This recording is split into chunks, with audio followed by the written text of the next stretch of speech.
പ്രിയ കൂട്ടുകാരെ, ഒരു പ്രദേശം മുഴുവൻ അനധികൃതമായിട്ട് മണ്ണടിച്ച് പൊക്കിക്കൊണ്ടിരിക്കുകയാണ്. അപ്പോൾ അതിൻ്റെ കാഴ്ചകൾ നിങ്ങൾക്കൊന്ന് കാണാം.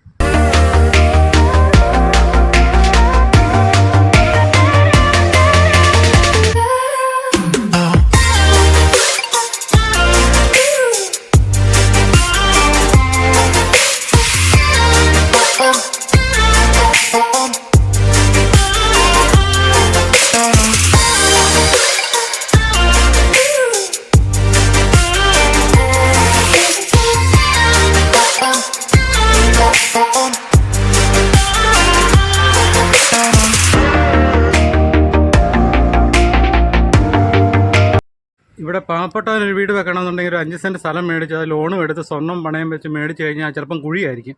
അത് നികത്താൻ വേണ്ടി ഒരു ടിപ്പറെ മണ്ണടിച്ച് കഴിഞ്ഞാൽ വില്ലേജ് ഓഫീസറെ കൊണ്ട് കാണിക്കണം, താലൂക്കിൽ നിന്ന് ആൾ വരണം, എന്തെല്ലാം നിയമങ്ങൾ തേണ്ടി. ഇവിടെ ഒരു കുഴപ്പമില്ല. അതുപോലെ കോട്ടയത്തുള്ള വലിയ പ്രസ്ഥാനങ്ങൾ മുഴുവൻ, ഇപ്പോൾ ഇരിക്കുന്ന ലുലു മാൾ, വരാൻ പോകുന്ന ലുലു മാൾ, അതുപോലെ മലയാള മനോരമ, അങ്ങനെയുള്ള തുടങ്ങിയ ഓടിമതയിലിരിക്കുന്ന നിരവധി സ്ഥാപനങ്ങൾ ഇതുപോലെ മണ്ണടിച്ച് പൊക്കിയതാണ്. വലിയ വലിയ ആൾക്കാർക്ക് എന്ത് വേണമെങ്കിലും കാണിക്കാം, ഒരു കുഴപ്പമില്ല.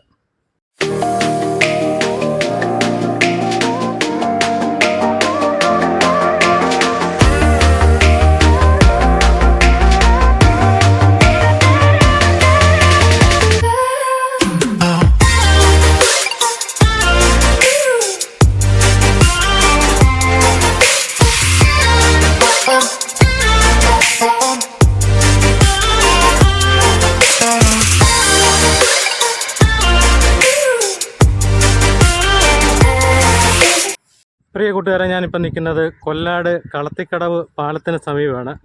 അപ്പോൾ എൻ്റെ സമീപത്ത് ഞാൻ നിങ്ങളെ കാണിച്ച വീഡിയോയ്ക്കകത്ത് ഇവിടെ ഒരു പ്രദേശം മുഴുവൻ മണ്ണടിച്ചുകൊണ്ടിരിക്കുകയാണ്. ദിവസവും ആയിരക്കണക്കിന് ടിപ്പറുകളാണ് ഇവിടെ വന്ന് മണ്ണടിച്ചുകൊണ്ടിരിക്കുന്നത്.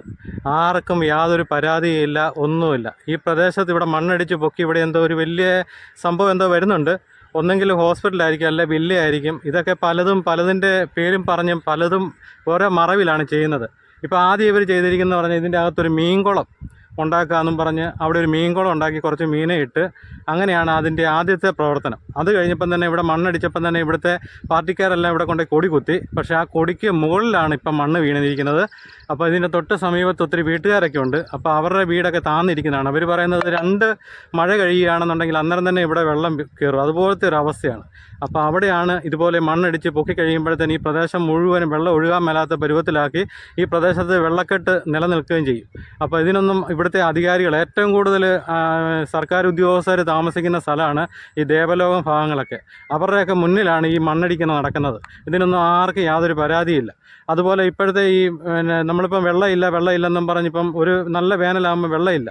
ഇതുപോലെയുള്ള കണ്ടങ്ങളും എല്ലാം മണ്ണടിച്ച് നികത്തി കഴിയുമ്പം പിന്നെ എവിടെ വെള്ളം കിട്ടാനാണ്?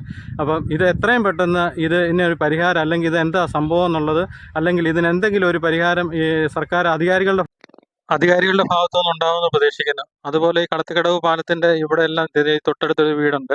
ആ വീടെല്ലാം ഒത്തിരി താന്നാണ് നിൽക്കുന്നത്. ഇവിടെയൊക്കെ മണ്ണടിച്ച് പൊങ്ങി കഴിയുമ്പോഴത്തേന് ഞാൻ ആ വീട്ടിലെ അവിടെ ആളുമായിട്ട് സംസാരിച്ചപ്പോൾ തന്നെ അവർ പറഞ്ഞു 2 പ്രാവശ്യം മഴ പെയ്താൽ മുറ്റത്ത് വെള്ളമാണെന്ന് പറഞ്ഞു. അതുപോലെ കിടക്കുന്ന അവസ്ഥയിലാണ്. അവിടെ നിങ്ങൾക്ക് കാണാൻ ഒരു മീൻകുളമാണ്, ആദ്യം ഉണ്ടാക്കിയതാണ്.